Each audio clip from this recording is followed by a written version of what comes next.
Matagumpay na ikinasa ng mga tauhan ng Bataraza Municipal Police Station sa Palawan ang isang operasyon na nagresulta sa pagkakaaresto ng isang wanted person at isang drug suspect. Yan ang tinutukan ni Patrolwoman Abigail Datu.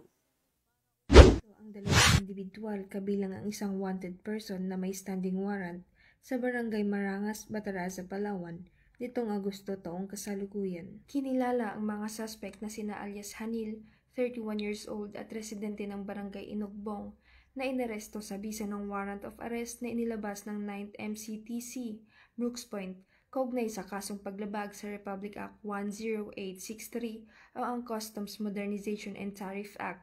May nakatakda itong piyansa na nagkakahalaga ng 2,000 pesos para sa kanyang kaso. Kasama ring naaresto si alias Ferds, 29 years old, magsasaka at residente ng Barangay Marangas sa nasabing bayan.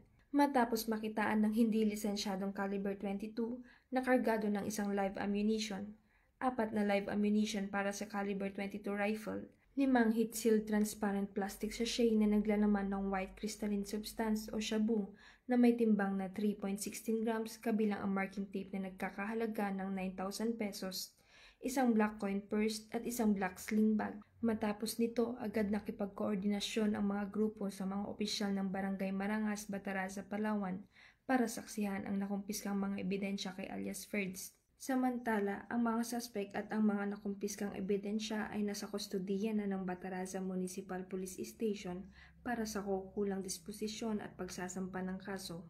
Kakaharapin ni alias Hanil ang kasong paglabag sa Republic Act 10863 habang si alias Ferds ay sasampahan ng mga kaso sa ilalim ng Republic Act 10591 o ang illegal possessions of firearms and ammunition at Republic Act 9165 o ang Comprehensive Dangerous Drugs Act of 2002. Mula dito sa Calapan City, Oriental Mindoro, ako po ang inyong Police News Network Correspondent, Patrolwoman Abigail B. Datu, alagad ng batas, tagataguyod ng balita.